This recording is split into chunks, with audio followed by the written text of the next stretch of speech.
morning, students. In this session we will discuss the regulation of kidneys.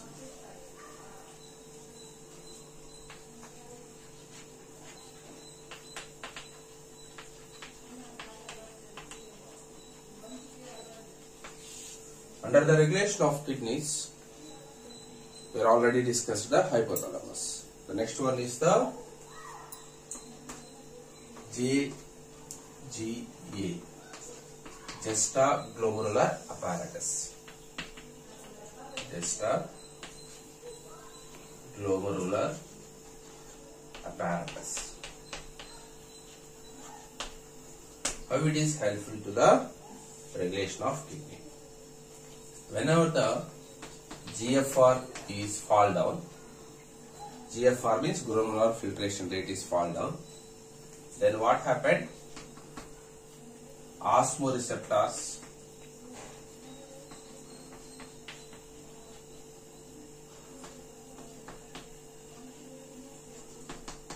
present in kidney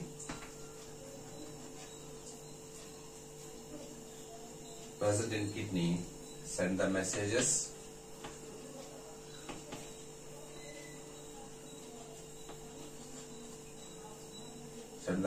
to JG cells.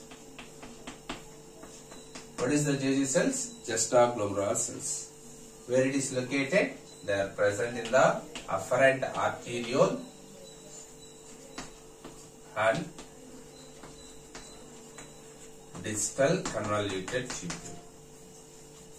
So that JG cells produce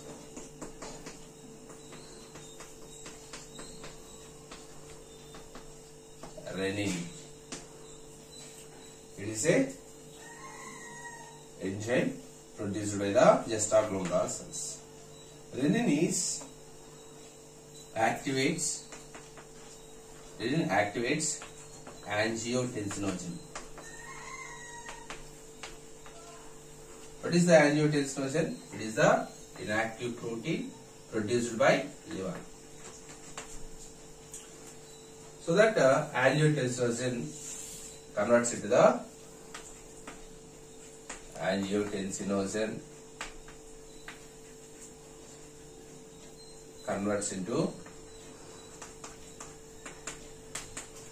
angiotensin one.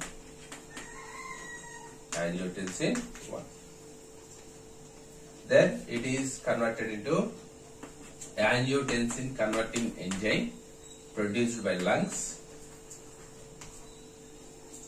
which acts on angiotensin 1, so that it is converted into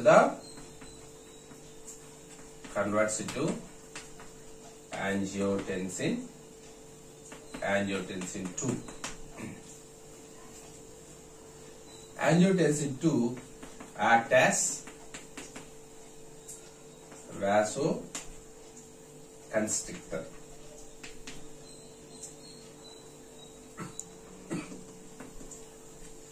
What is the meaning of vasoconstrictor? Diameter of blood vessels are decreases. Blood vessels diameter decreases. Whenever the blood vessels diameter decreases, blood pressure increases. Blood pressure increases means nothing but of the flowing of the blood or circulating of the blood in the blood vessels are increases. Whenever the blood pressure is increases, GFR, glomerular filtration also increases. Increases means it come back into the normal. What is the GFR? Glomerular filtration rate done in the amount of filtrate done in the kidneys, that is only called glomerular filtration rate, that is come back into the normal position because of blood pressure increased.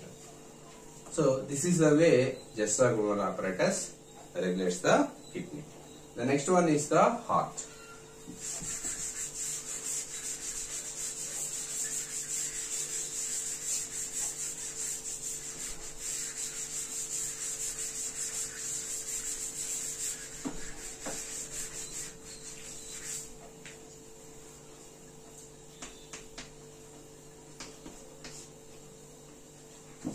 whenever the blood pressure is increased, whenever the blood pressure is increases, at that time what happened? Receptors present in heart activates. Receptors present in blood activates the heart. Receptors present in blood vessels activates heart.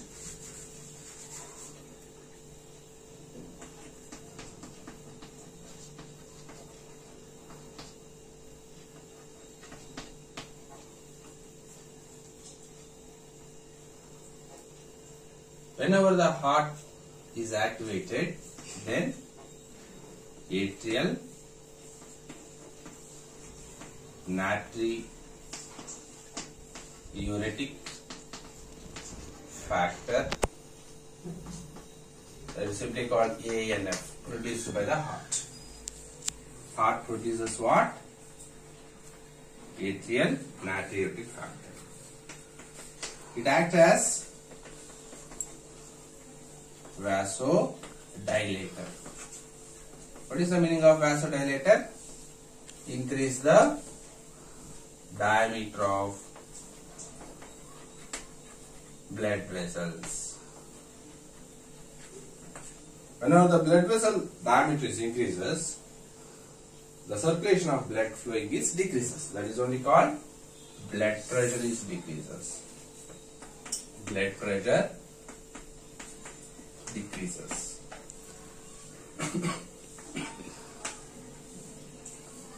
Blood pressure decreases means it's come back into the normal position. This is the three ways the kidneys to maintain the blood volume and ionic balance and also body fluid volume in a constant manner. Then afterwards move to the next topic is the micturition. What is micturition? Micturition means urination of a person is called as a micturition. Micturition is a voluntary process. That means it is controlled by central nervous system. It is a voluntary process in adults. That means central nervous system is controlled. In children, it is an involuntary process.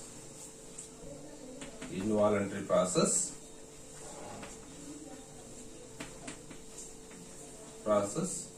in children.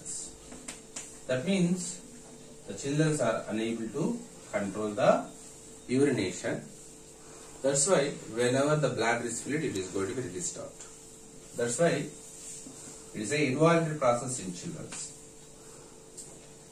That means it is controlled by spinal cord here.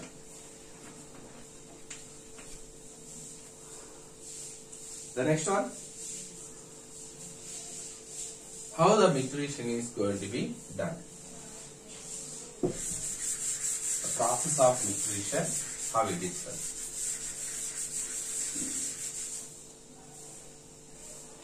done. Whenever the urine filled in urinary bladder, stretch receptors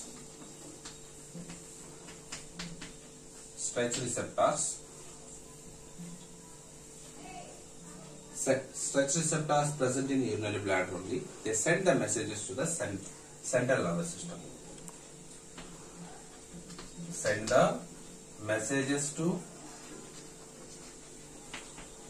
central nervous system. So that what happened, central nervous system affect on the muscles, smooth muscles present on the, what is that, urinary bladder. So that those smooth muscles are start the contraction. Central nervous system affect on urinary bladder, affect our urinary bladder smooth muscles. Urinary bladder smooth muscles and also the urethral sphincter. What is the urethral sphincter? It is a wall present just in front of the urethra. So this urethral sphincter starts the relaxation. Urethral sphincter starts the relaxation, and smooth muscles present in the urinary bladder starts the contraction.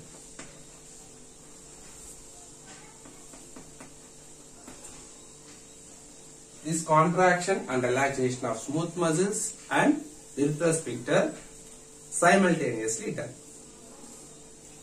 So that what happened? Urine is released. Because of simultaneous actions done by the smooth muscles and the urethral sphincter, contraction and relaxation, what happened? This process is simultaneously done.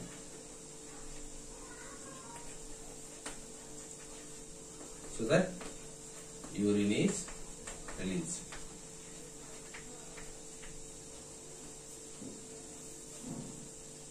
So it is a one of the reflex action. Micturition is a one of the reflex action.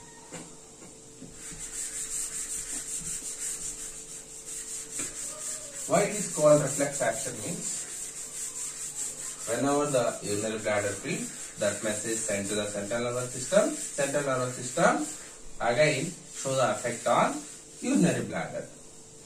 Then only urination is possible. That's why it is a one of the reflex action. The next one.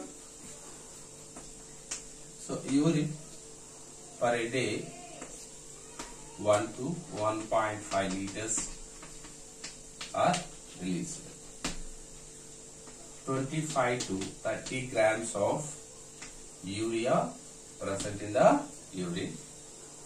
And what is the pH value of urea is, the urine is 6. It is having the characteristic odor and also the light yellow color is there. You see the color, light yellow color, due to the presence of what? Cytochrome. Due to the presence of cytochrome, it is a light yellow color. That is about the urine. The next one, we move to the some other organs also. They perform the excretion. What are the other organs? The major organs for excretion is the kidneys. Afterwards, some other organs also they can perform the excretion. What are that? Lungs. The lungs can excrete the carbon dioxide 200 ml per minute. Carbon dioxide is excreted by the lungs. How much is 200 ml per minute? And also it can excrete the water vapor. Water vapor. How much is excess from the excess in the body? That is all released outside through the lungs only. After that, liver. Liver is excrete the waste is the bilirubin, biliverdin, and also the steroid hormones. Steroid hormones. Steroid hormones are commonly they are helpful for the degradation of cholesterol. Steroid hormones are degraded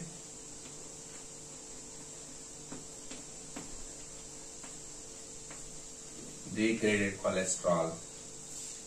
Then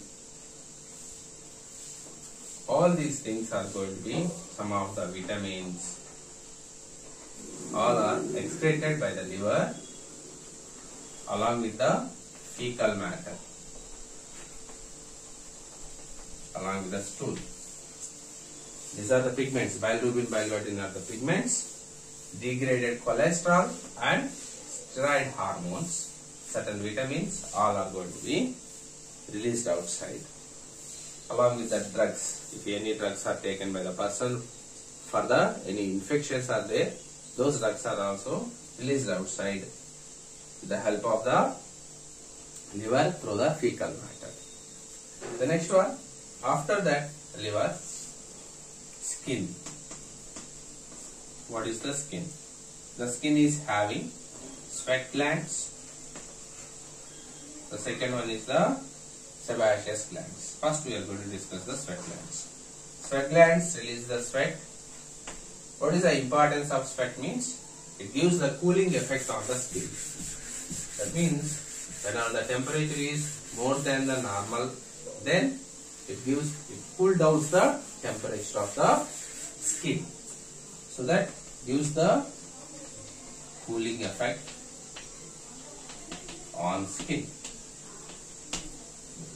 The next one, in sweat, what are the important things or compositions are there? Commonly, water is there, then urea, sodium chloride, lactic acid. All these are the components of sweat. Then, second one is the sebaceous glands. What is the importance of sebaceous glands in the skin?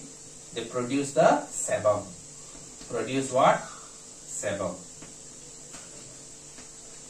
What is the components of sebum? Sebum is having the wax, sterols and hydrocarbons. These are the components of sebum.